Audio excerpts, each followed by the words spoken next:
of Judas, which are all topics for today. He's the author of The Gnostics, Myth, Ritual, and Diversity in Early Christianity, and also on the aforementioned commentary on the Gospel of Judas. So, Dr. Brakke, thank you for joining me today. Thank you so much for having me. I'm really glad to be here. I am super excited. I am a big fan of your work. So normally I would just want to jump right into the Gospel of Judas, Right. but I realize that there are certain pre preconceptions that we have to kind of get rid of and kind of explore. So ordinarily we just jump right in, like I say, but Gospel of Judas is a text that requires a necessarily prolegomenon for understanding who wrote the text and why. So just in my basic understanding, as a monolithic term in academia, Gnosticism is, to say the least, problematic. But you, using evidence found in Irenaeus and Porphyry, in his Life of Plotinus, you've noted in your book, The Gnostics, that a good argument could be made for calling what scholars usually term Sethianism or Sethian Gnosticism simply Gnosticism. So if you could explain this briefly. Sure. Like many scholars today, I'm uncomfortable with the idea of Gnosticism as a kind of all-embracing category for all sorts of people, ideas, and texts that don't conform to what the scholar who's using the term thinks is normative Christianity. So, you just throw in everything that looks kind of heretical or interested in gnosis or knowledge or whatever.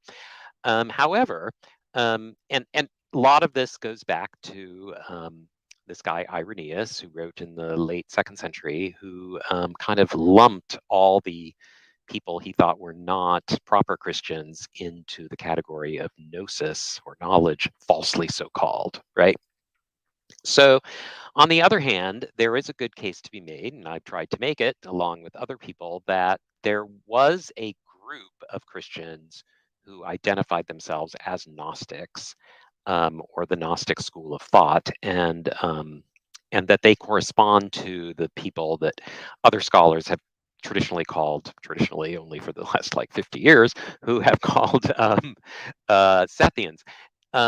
So I'm willing to use the term in a very limited fashion, but not in the kind of expansive way that some people might, or that has been the case for a lot of the period of modern scholarship. So, but I do think that there were people who thought that they were Gnostics. So there you go. Yes. Yes.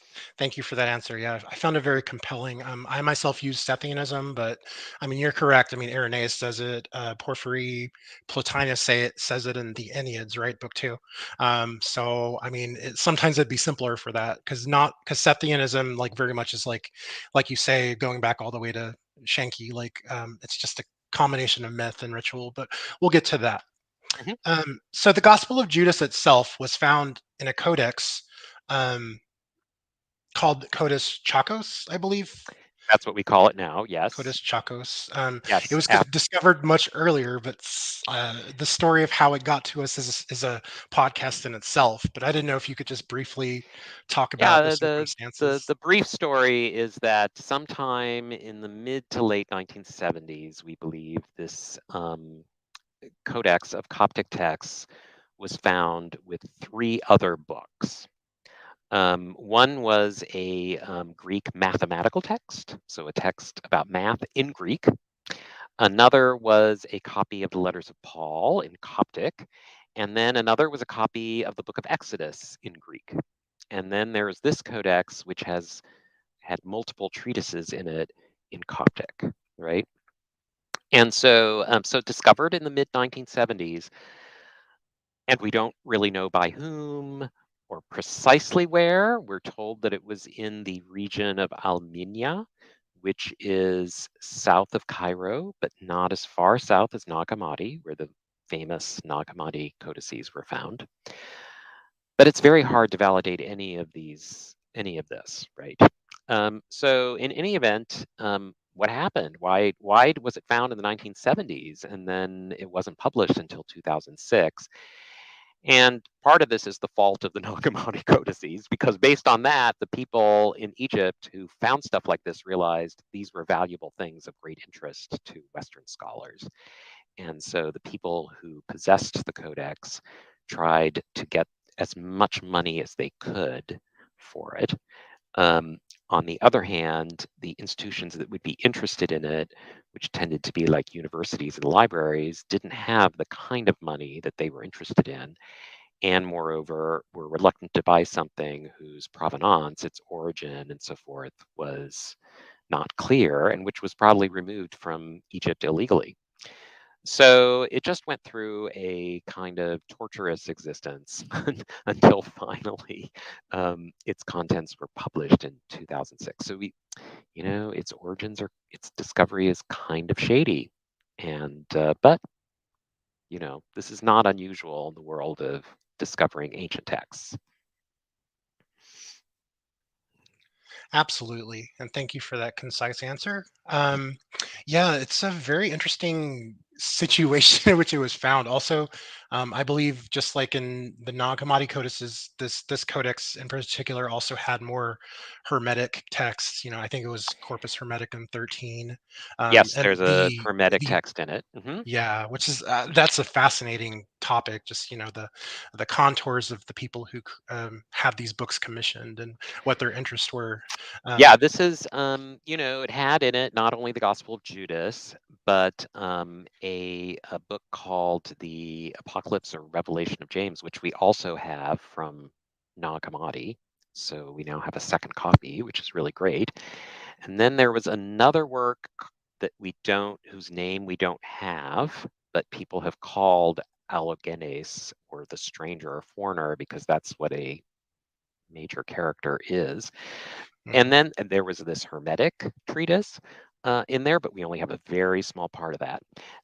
So yes, and so it's very difficult to say who might have wanted this and why. We know that it was Christians, because the codex is decorated with Christian symbols like crosses, and it uses what we call nomina sacra, sacred names, in which certain sacred names like Jerusalem and Jesus are written in a special abbreviated form that kind of is meant to convey their sacred nature. And this is something Christians did. So we know these were Christians. Yeah. And this is the thing about ancient codices, is that you would have to get one from someone who had the wherewithal to copy stuff and had available to them the text you wanted. And sometimes you could say, oh, I want this, that, and that, and the other thing. And the guy would be like, well, I don't have that, but I can get it from somewhere else, or I can't add it. And we know sometimes, the copyist would put in the 4 or 5 texts or works that the customer ordered, and then still have room left. And he would say, okay, so I added this thing because I figured you might like this too. So, it's, yeah. It would be like just taking a bunch of things to a copy shop and saying, I want these things and please bind them together for me. But absolutely, it'd kind of like kind of an analogy would be like the Greek magical papyri, like what kind of spells and likewise you would like copy down for you. And this was not the audience needs to realize this was not like some short shrift like codex. This was a very expensive book to put together, so whoever put it together had some means, and that makes it all the more interesting that it winds up in 4th century Egypt. yeah, no, it's would have been, the most codices were, as we would put it, kind of luxury goods. I mean, that only people with a certain amount of wherewithal could afford, and of course could profit from, because they could read, which was a very small number of people. And yes, it's also remarkable just for its dating. It's, I mean, virtually certain that is from the 4th century, because there has been radiocarbon dating of it, which places it somewhere between the mid to late 3rd century and the early 5th. But its script and everything just and that itself is actually pretty good for an ancient codex to say it's within this like 150 or 200 year range. But we can be absolutely certain it's from the 4th century, and there's not a lot of that, so it's extremely exciting. The disappointing point, of course, is during the period between when it was discovered and when it was published, it just suffered a lot of damage. And Yeah, so somebody put it in a fridge. oh, that's the worst part. They said, oh, we'll keep this like really well cared for. We'll put it in a freezer. Well, it's papyrus, so it's organic matter. So the small amounts of water within it froze. And then when it was taken out and it thawed, it became wet, right? And that's not good for paper, anything you see. So the whole thing, and then it sat in a safe deposit box in a bank. I mean, these are not the ways that these things should be treated. So, so it's, it's disappointing. Absolutely But, not. I mean, there you go. yeah, absolutely. It almost merits like a comedy, like TV made for Netflix or TV movie. Oh, someone's got to make a movie. I mean, they National Geographic did their best to like make some kind of dramatic scenes at times, but eventually there's got to be some sort of kind of like, interesting movie. I mean, Gospel of Thomas had, someone made a movie that's kind of like about that. So, this should get one. Yeah, absolutely. Listen up, Hollywood. So moving on to the makers of The Chosen make the Gospel of Yes. Judas Yeah, you need to make the documentary. Judas movie. So getting to the text itself, the Gospel of Judas, it's a very wild text. I mean, it's kind of the beginning and at the end. It's very part of the course for gospel literature, but in between, it gets pretty crazy. So I didn't know if you could kind of give a brief summary of what it entails. Yeah, so it announces itself as a secret report of judgment, which records conversations between Judas and Jesus, and then it has a brief introduction, which just kind of summarizes what Jesus's ministry was like. He came to save people and perform miracles, and he called disciples, and he taught them, and so forth and so on. And then it kind of moves into some alternative, the word multiverse would really work for this thing, right? So it moves into kind of an alternative time frame that is kind of out of any known time frame, and it just has these, then it narrates these series of appearances of Jesus to either the disciples as a group or to Judas alone, and the conversations that Jesus has with them during these conversations. So this goes along for, pages, and then Jesus announces, he said what he has to say, and he kind of enters a cloud. And Right? The Clue. yes, off he goes into a cloud. And then Judas is kind of left there standing there. And then the next thing we know, we're back in gospel world, and Jesus is in the upper room having a Last Supper with his disciples, and Judas is outside the building in which this upper room is, and he is talking with Jewish leaders about handing Jesus over, and they offer him money, and he takes it and hands Jesus over, and then it ends. So it's a very odd text that as you say, at the beginning and the end, you're like oh yes, I recognize all this. This is what happens in the Gospels, and then, but it frames a very strange kind of, surreal isn't quite the word, but just an alternative time and place where Jesus kind of just talks to people, and they talk to him, and you're not quite sure what time you're in or where you are, any of these things. Yeah, he's always laughing at everybody, and I like my Jesus to laugh, but this is a very Alas, his laugh isn't, that was a good joke and we're all friends kind of laugh. It tends to be a kind of mocking laugh. He kind of is like the God who laughs at his enemies because they are foolish. So yeah, he's this is not a very happy gospel, and Jesus, even when he laughs, isn't a very congenial person.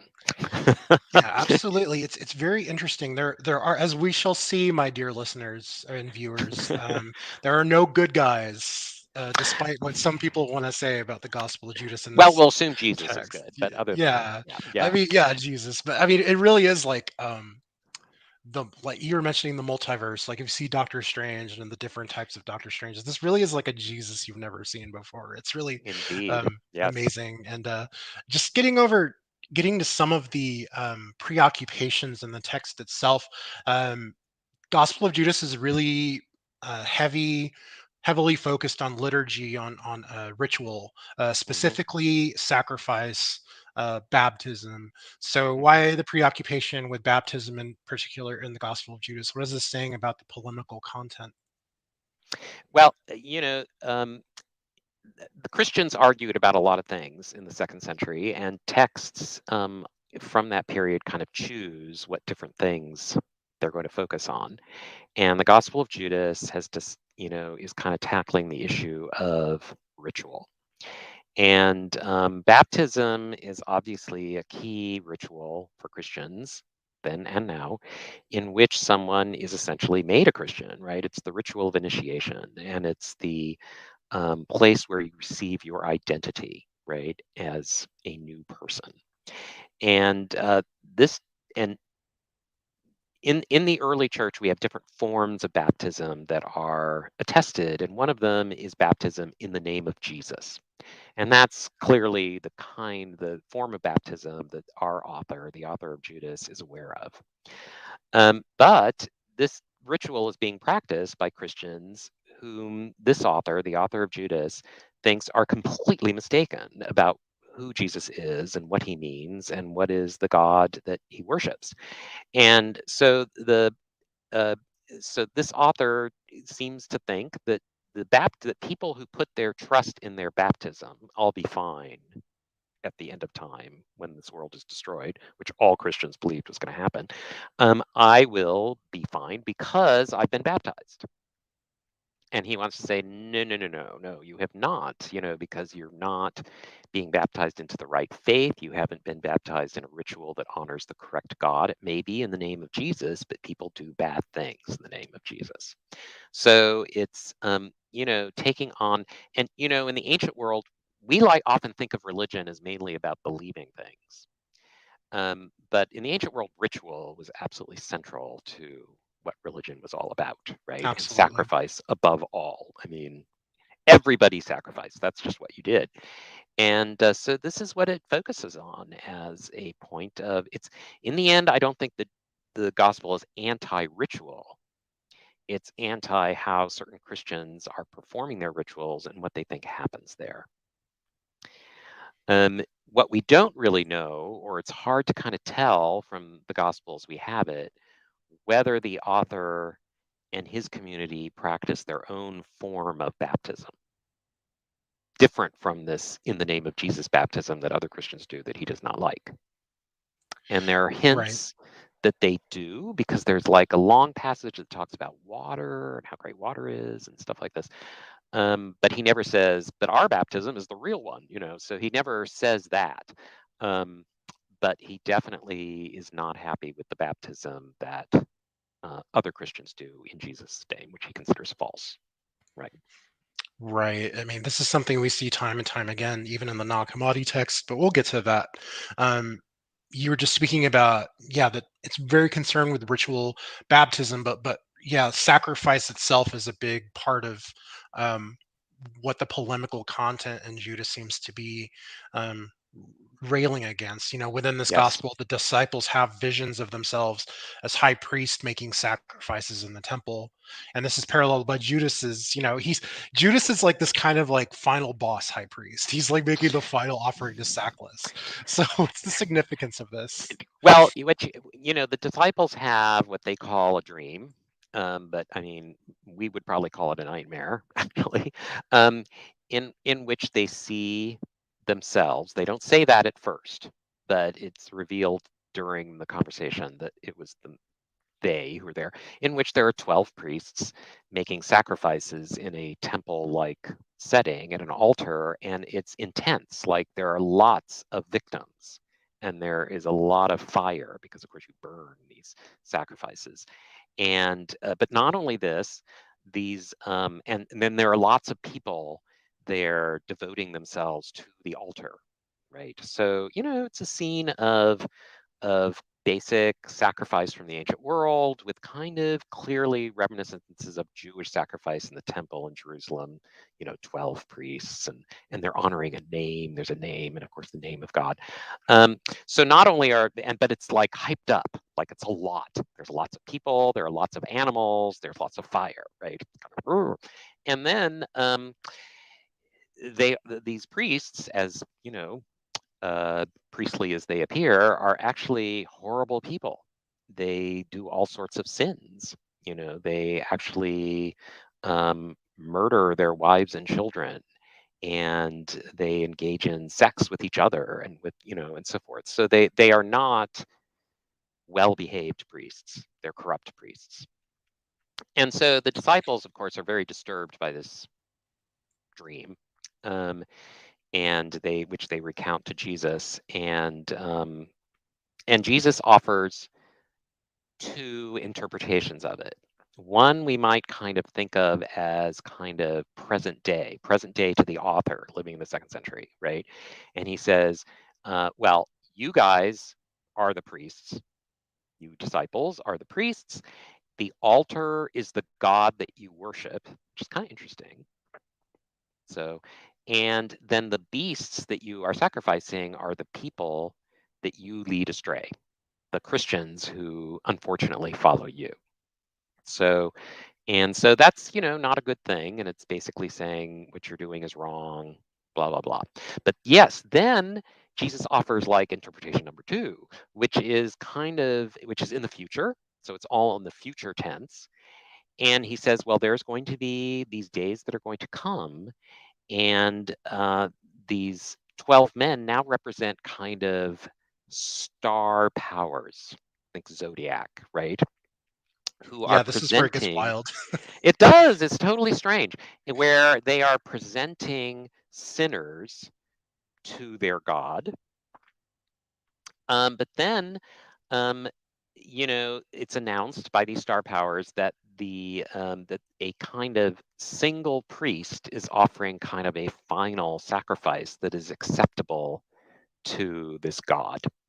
And that brings the world kind of to an end. Then these star powers are put under judgment, and they are destroyed, and so forth and so on. So it's clearly what we would call in fancy Christian speak eschatological, that is having to do with the end of time, Right. and some events that will happen then. And the question becomes, who is that final priest and the sacrifice, the single sacrifice that he offers? And here's the thing. The text doesn't say it, so this is my interpretation, that though many people agree with me, but not all, that the final sacrifice is Judas sacrificing Jesus. And that is supposed to kind of somehow bring to an end the reign of the ruler of this world and all the other kind of powers in the heavens that are hostile to humans and all that kind of stuff. But yeah, I mean, it's crazy stuff, because it's both criticizing contemporary somehow Christian ritual and this nightmare vision, and also looking forward to what's going to happen at the end of time, which involves the death of Jesus, which is very typical for Christians to believe. Right. And thank you for that answer, by the way. It's really crazy. It's almost like reading a Doctor Strange from the 60s or something. Like Judas will become the 13th. He basically becomes Dramamu at the end of all of this. Like he basically, there's like an order that ends, but then like in the new order, he's like, you almost kind of feel bad for him, because he's like part of this new um situation in the heavens, but he's separated from everything, and he is like, you're going to be the biggest and baddest of them all, Jesus is kind of saying.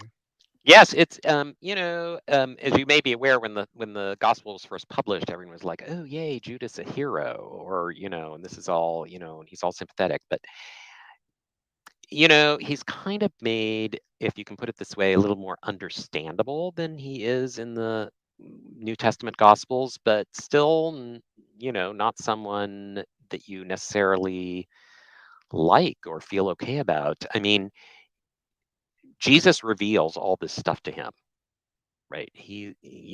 Jesus takes him apart and tells him all this stuff that the other disciples don't know, and so forth. But this is to equip him to do the task which he must do, which is to sacrifice Jesus, to betray him, which is an absolutely necessary thing to do, apparently, to Right. bring to an end all this stuff. But Jesus kept saying to him, you will not go to the heavenly realms where all the saved people get to go, and you will groan and moan about all that happens. You will not be happy. And it looks like, indeed, as you say, that he's at the end going to be kind of put in charge of whatever remains of this decimated cosmos as its kind of governor or something.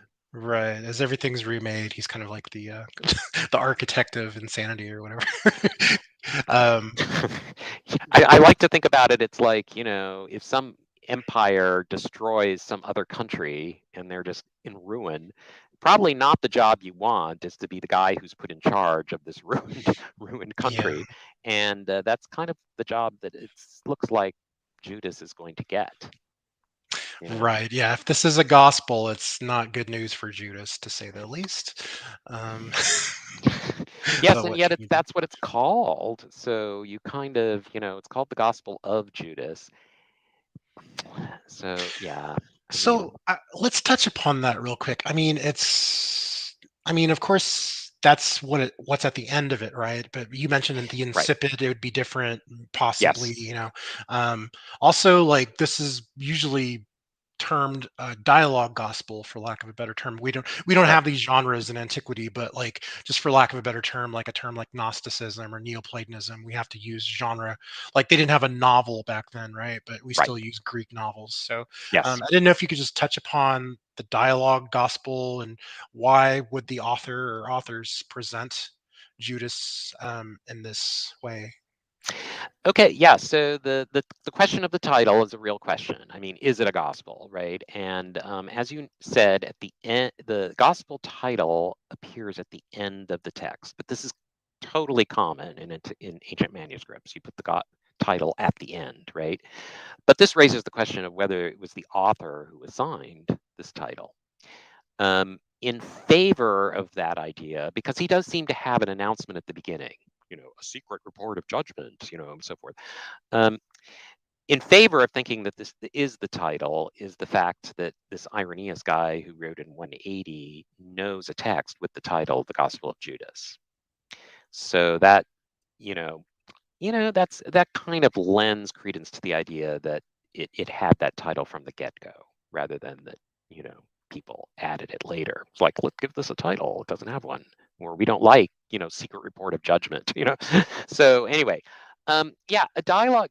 Christians wrote several gospels in the ancient world, especially in the 2nd century, that consist basically of just Jesus talking with one or more disciples. And often these have a kind of frame story, as Judas does. Like, you set some narrative, then there are these long conversations, and then a kind of narrative closure. And we have other examples of this. So why would you write something like this? Is a great question, right? Probably the origin of it, the origin of, there must be something like this we could write, is in the Gospel of Luke, of all places, where the author tells us that after Jesus rose from the dead, after that and before his ascension into heaven, right, which Luke says is 40 days, right, that Jesus talked with the disciples and taught them about himself and how to understand the scriptures properly. So, according to Luke, there were all these conversations Jesus had with his disciples between his resurrection and ascension that Luke does not care to narrate for us. Right? He doesn't tell us what did they talk about, So, he gives the basic contents, but he doesn't give the words. So this provided a great opportunity for inventive Christians to supply that information. What did they talk about during this period? And so most dialogue gospels are indeed set after the resurrection.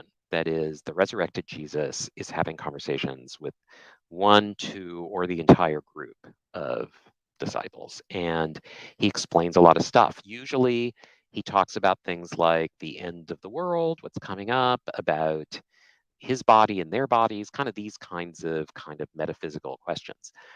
Judas is unique among them in that these conversations are set even before the crucifixion. Right. And you know, in a way that's rather confusing, because he, like, as I said, at the end of the conversations goes up into this cloud, and then the next thing you know, he's back in the, you know, in the upper room having his Last Supper. So it's a little kind of not clear exactly. But anyway, but Yeah. you know, but this also enables the author to present certain teachings about Jesus that are not in Matthew, Mark, Luke, and John, without really rejecting Matthew, Mark, Luke, and John. Because what you're saying is, yeah, what Matthew, Mark, Luke, and John say happened really happened. But then Jesus, after his resurrection, had all these more conversations with the disciples and taught them these new additional things, which I'm now sharing with you. So it's a kind of clever strategy, if you want to think about it that way. It's a gospel that in some ways accepts the what we call canonical gospels, Matthew, Mark, Luke, and John, and their basic kind of frame, but then adds more to them and even adds teachings that kind of subvert what they taught, and does it in a way that doesn't say, oh, it wasn't really like how they say, but I have more information to give you.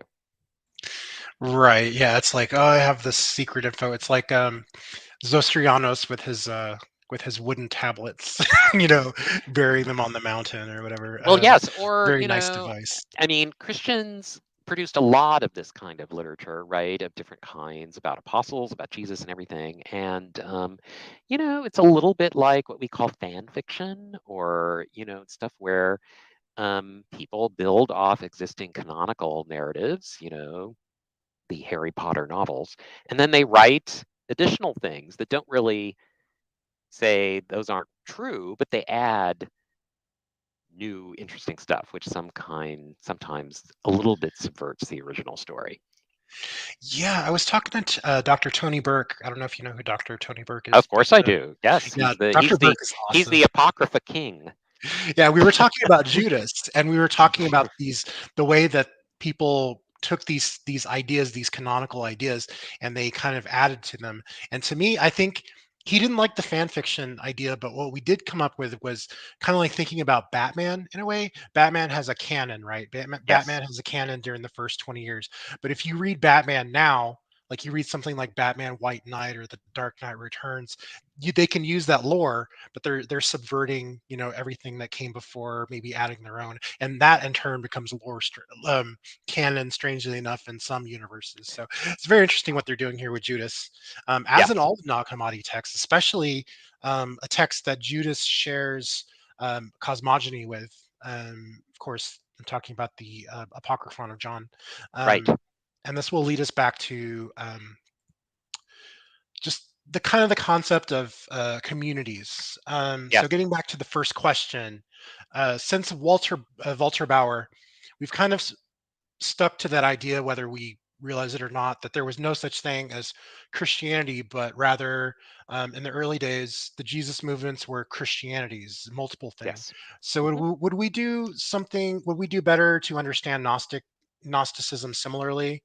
If we use Gnosticism in a monolithic sense, are we doing a disservice to these early Jesus followers and the diversity contained within them?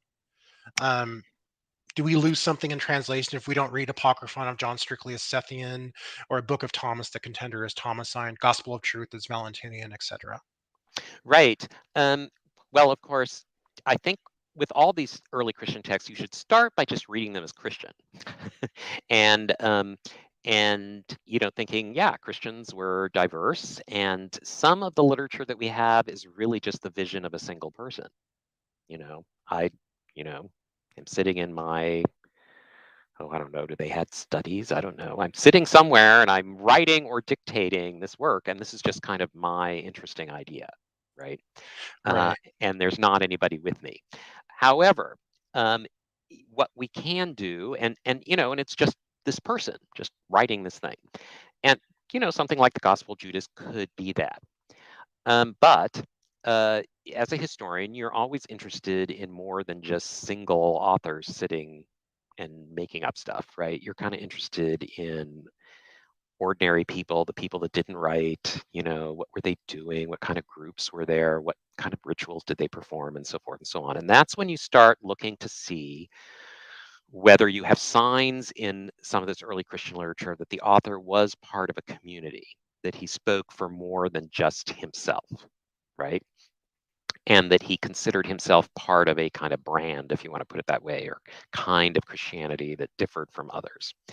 And there are signs of that in, for example, the Gospel of Judas, in that the author clearly has other Christians that he's disagreeing with, right? Now, he could just be a lone crank, but I have a feeling that he's part of a group that see themselves as the true Christians as opposed to those ones over there. Or you look at something like the Apocryphon of John, and you start to see references to a ritual like baptism. I mean, once you have ritual, you have to have more than one person, right? So you have some sort of groupness to you, right? So that's one thing you look for. You start to think, is there a group here, and so forth and so on.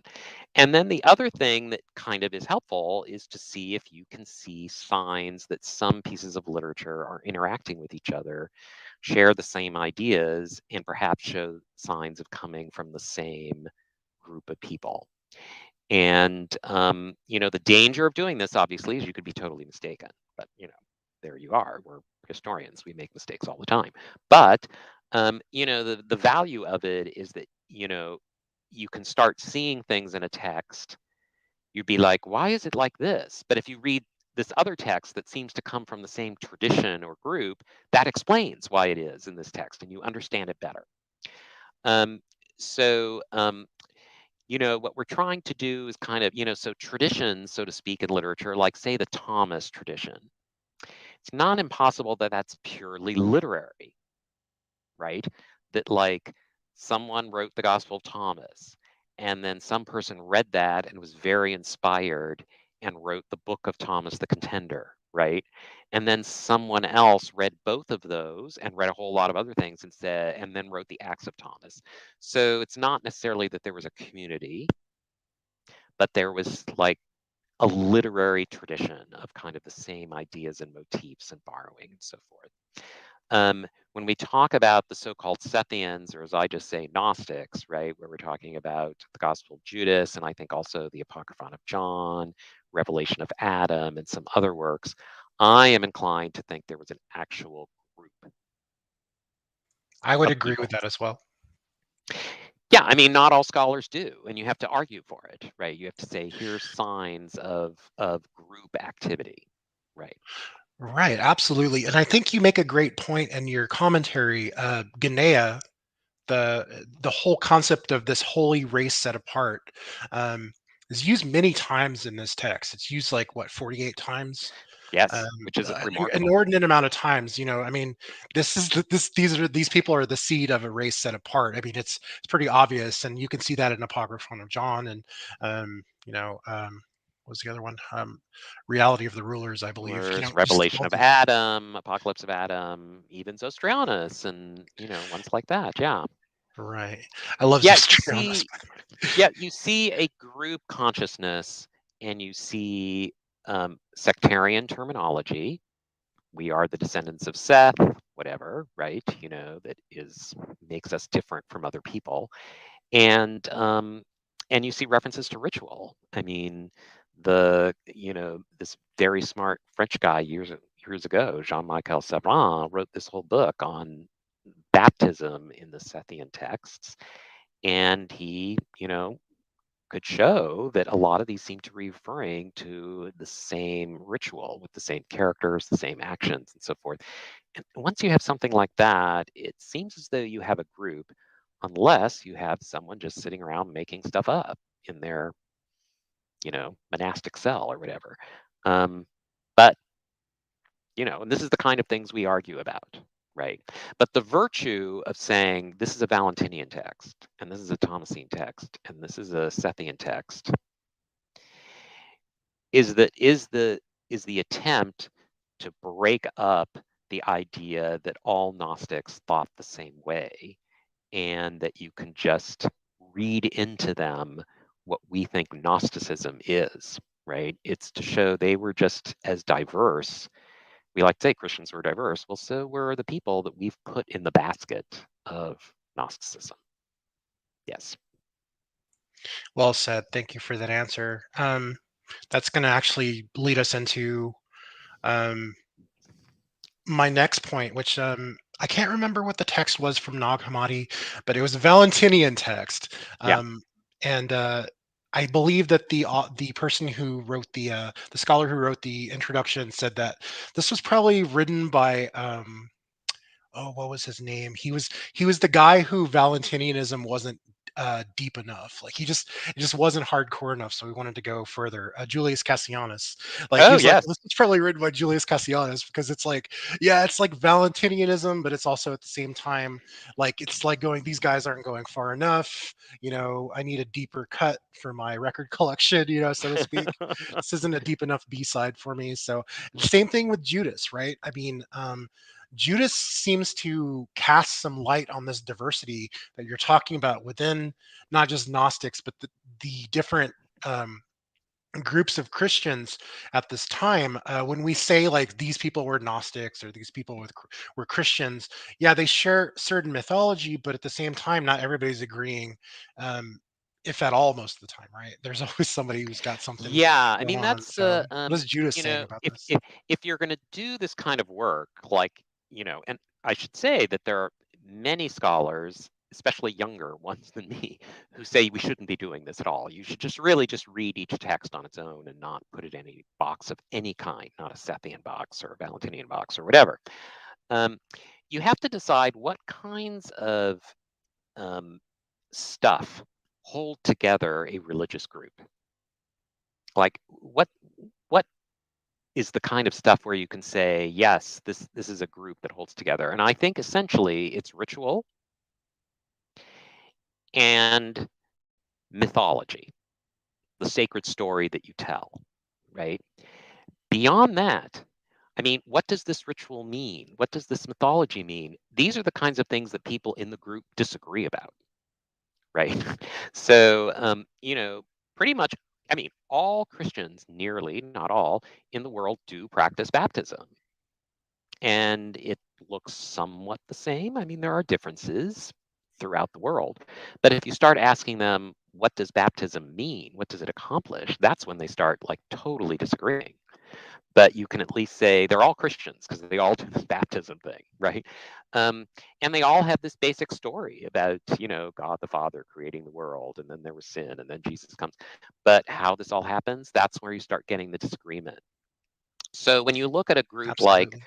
the Sethians, for example, if you agree, I mean, what we look for that holds them together is essentially a myth,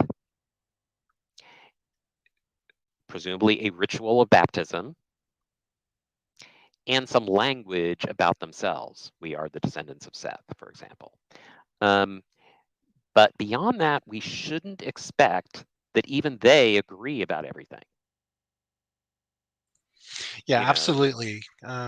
It would be looking at it when you look at it macrocosmically versus microcosmically. We need to look at it kind of on that ground level. I mean, I really like John Kloppenberg's book Christ Associations because he talks Yep, about how these early Jesus movements they would look pretty much the same if you were looking at them from the outside. They're having the that's right. same meals, they're having the same kind of ritual liturgy. Like you're watching them, you're maybe walking down the agora and they're in their shops and they're having their little meal. But these could be Martianites, and then the next one over the proto-orthodox, for lack of a better term. So yeah, I mean they're not all agreeing on this at all. Right. So And, it's a beautiful prism. yes, the Christian texts we read make a big deal about their differences. Irenaeus writes about Marcion. I mean, it's just so different, blah, blah, blah. But I mean, what separates Irenaeus and Marcion is like infinitesimal compared to what separates the two of them from the rest of the Greek and Roman world in which they lived, right? And it's very easy in studying early Christianity to kind of lose sight of that and think that, as you said, that, they're so diverse that nothing holds them together. Well, there is something that holds them together. They're quite different from everybody else. And everybody else probably doesn't see a whole lot of difference between Marcion and Irenaeus and Valentinus, really. Right. I mean, how do you argue with, the immovable race, versus everybody else? Yes, I mean, there's Kind of cut and dry, that's right? a great example of a term that, suggests to me that the person does think of what he's doing as involving a community of humans through time. And but yeah, I mean that's a good example. And yeah. No, go ahead. I didn't mean to. No, I'll stop. No, I love that. It's just it was like, yeah, I mean, we could tend to like I think it's good, in a sense, to not always jump to the conclusion of a community there. Like Yes. when we look at something, I'm talking to Robin Faith Walsh tomorrow, and I've Oh, been yes. reading her books about just elite cultural producers, and how these texts aren't necessarily reflective of a community in this romanticized notion of like a literate scribe bringing the voice of the people out. It's sometimes it's just a dude in a study like Philo, right? We don't read Philo and go, Philo is an example of a philonic movement in Judaism. Philo is very much just looking at the text and exegetically going through them in a middle Platonic Stoic sense. So, but I think you're right with these quote unquote Sethian or Gnostic texts. There does seem to be an emphasis, especially with um, putting so much focus on ritual and baptism and sacrifice, and just the concept of them being a seed set apart. Very interesting that there is a community there. So I guess you just Yeah, have and I to mean, go the things other go through things. thing that you kind of notice sometimes about text that suggests it's not just, a person all by him or herself, doubtless himself in the ancient world, is polemics. The idea that, these other people are wrong. They're doing something wrong and we are right, right? Yeah, Um, and that might actually be part of the reason why he framed, whoever wrote Judas frames it within those canonical texts, that everybody would kind of get comfortable and go, okay, I know where this is going. Oh, I really don't. I really don't know where this is going now. But he's using Mark, Luke, um, these things, and he's like lulling you into like, okay, I know where this is going. Okay, no, I really don't. Let's see where this, so right, I and think this it's this is actually fascinating. one of the areas of controversy among people like me who work on the Gospel of Judas. That is, a lot of people would argue that the Gospel of Judas thinks that other Christians cannot be saved at all. That is, that it has a very deterministic view of things. That is, if you're not in the Judas guys, the author's group, you have no hope of salvation because you've just been determined by the stars to be this way.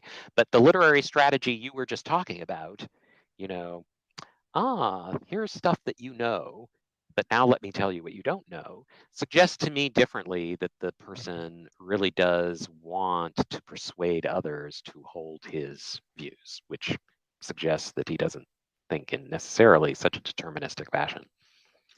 Right. It reminds me of a discussion I was having with Dylan Burns the other day about his book, "Did God Care?"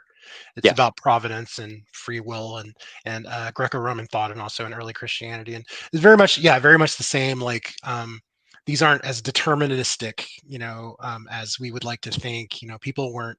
There's always a chance to be redeemed, even through, yes, reincarnation. People, uh, these texts sometimes. So. Sure. I mean, yeah, no one in the ancient world thought that you have, let's say, unlimited free will, that you can just in every moment do what you want, right?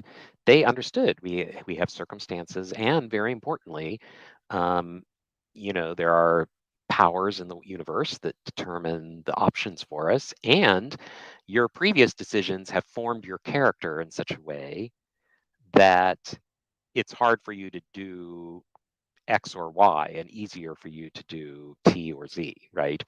And on the other hand, so no one thought, you just are a blank slate at every moment and can just do what you want. On the other hand, none of them seem to think there's nothing you can do about becoming a more virtuous person or whatever. I mean, they're constantly saying, be better. Yeah, for lack of a better term, be better. Yes, they're like, improve your life, be a better person, be virtuous, you can do it.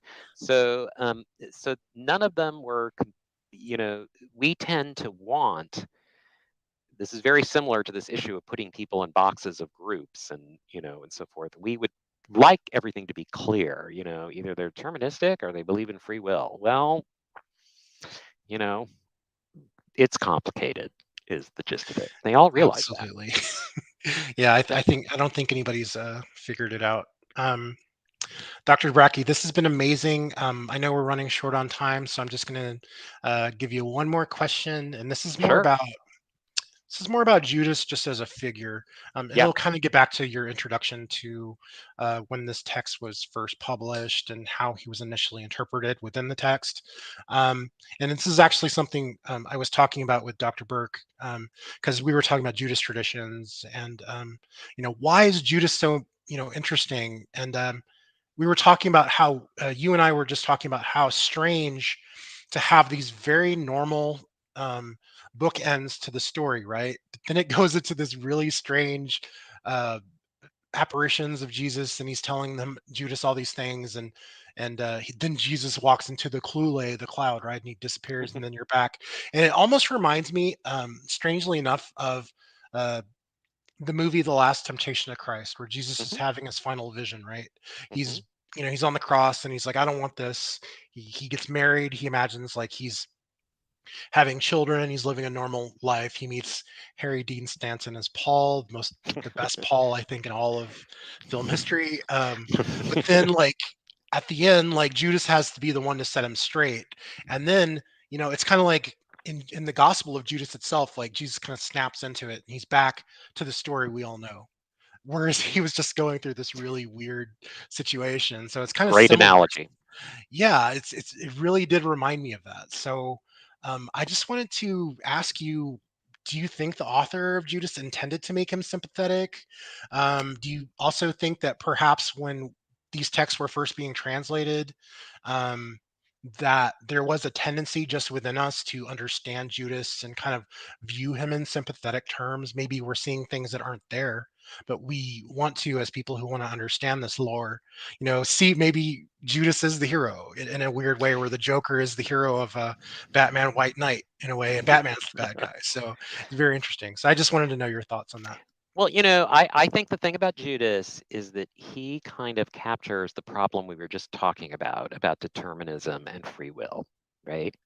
Um, Jesus says at one point in the Gospel of Mark, the Son of Man goes as it is written for him, but woe to the one by whom it happens, or something of that ilk, right? So, on the one hand, what Judas does must happen. I mean, is absolutely essential to salvation. All Christians believe this, right? If Jesus had to die on the cross, and somehow that had to happen, and they figure someone had to have turned it in. I mean, it just has to happen. On the other hand, so Judas had to do what he had to do. I mean, it's absolutely essential that he do that, right? On the other hand, what he did was bad. You should not betray your friend and turn him into the authorities that they will arrest him and almost certainly execute him.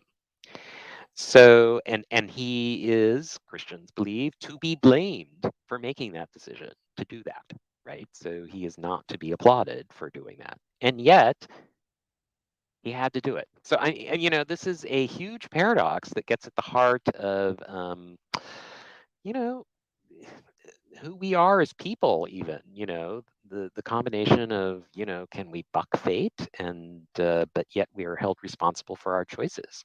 If you're into Jesus literature, one of the best Jesus novels, I believe, in the modern era is Jose Saramago's The Gospel According to Jesus Christ. Saramago won the Nobel Prize for Literature. He's a Portuguese author, amazing guy, and the whole book is based is around this, although focused less on Judas and more on Jesus. Like, could Jesus have made a different decision? Indeed, in the way the Last Temptation of Christ asked the question, but Saramago asks it in a kind of different way, and yeah, I mean. And so the title, Gospel According to Jesus Christ, is really to ask the question, could Jesus have written in his own gospel? Or was Jesus' story already written for him and he could do nothing about it?